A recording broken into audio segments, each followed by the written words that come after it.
सर्वांसाठी. मी आर्या आणि मी श्रेया. खरं तर आज गोटे सरांची विद्यार्थिनी नाही तर आमचे वडील या नात्याने बोलण्याची संधी आम्हाला मिळाली. आज आमच्यासाठी आणि आमच्या कुटुंबासाठी खूप अभिमानाचा दिवस आहे. कारण आज पप्पा रिटायर होत आहेत आणि अभिमान यासाठी 30 वर्ष त्यांनी त्यांच्या कामाची अगदी यशस्वीरित्या पार केली. म्हणूनच आमचं सर्व काही असणाऱ्या आमच्या पप्पांना त्यांच्या नव्या आयुष्यासाठी मनपूर्वक शुभेच्छा. तुमची मुलगी असण्याचा आम्हाला नेहमीच अभिमान वाटला आणि वाटत राहील.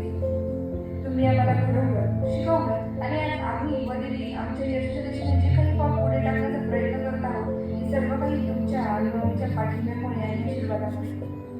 खरं तर तुमच्याबद्दल काय बोलावं, कारण तुम्ही एक चांगले शिक्षकच नाही तर एक चांगला मुलगा, पती, वडील आणि यासारख्या सर्व जबाबदारी आपली यशस्वीरित्या पार पाडणार. एक गोष्ट गोटे सरांची विद्यार्थिनी या नात्याने बोलायची झाली तर मीही गोटे सरांना आवडणारे होते. शिस्त कशी असावी, नियोजन कसे असावे हे आणि प्रत्येक कामात बेस्ट करून दाखवणारे. कोणतेही काम छोटे नसते, प्रत्येक गोष्ट अगदी उत्साहाने आणि मन लावून पूर्ण करणारे अशी ओळख असणारा माझा आदर्श गोटे सर. त्यांच्याकडून शिकण्यासारखे भरपूर काही आहे. पप्पा मम्मीने आम्हाला खूप कष्ट करून मोठे केले आहे. त्यांचे कष्ट आम्ही पाहिलेले आहे. त्यांची पहिली परिस्थिती आणि आज ते जे काही आहे त्या सर्व त्यांच्या कष्टामुळे आणि प्रयत्नांमुळे शक्य झाले आहे.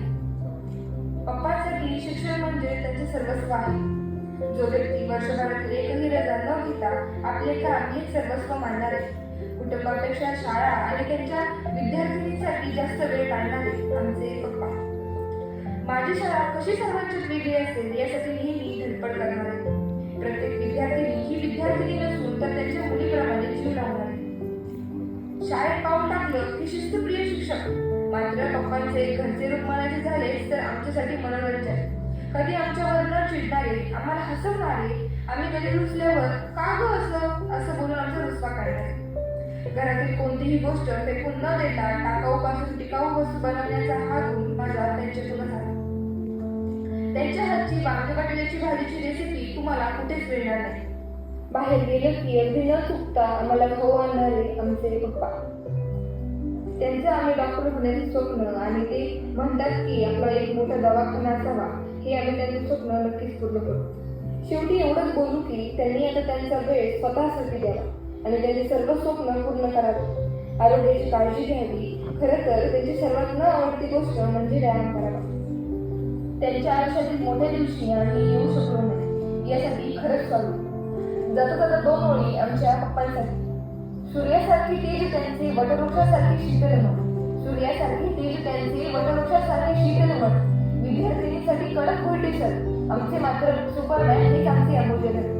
अतुलनीय हा स्वभाव तुमचा, अतुलनीय हा स्वभाव तुमचा. कधी नारळाचे कवच तर कधी त्यातील गोड पाणी. प्रार्थना फक्त एकच, कधी नाही येऊ दुःख तुमचे जीवन. फक्त लेखी असून लेख आहोत आम्ही तुमचे. फक्त लेखी नसून लेख आहोत आम्ही तुमचे. प्रत्येक स्वप्न साकार करून तुमच्या जीवनाचे. धन्यवाद. अतिशय भावनिक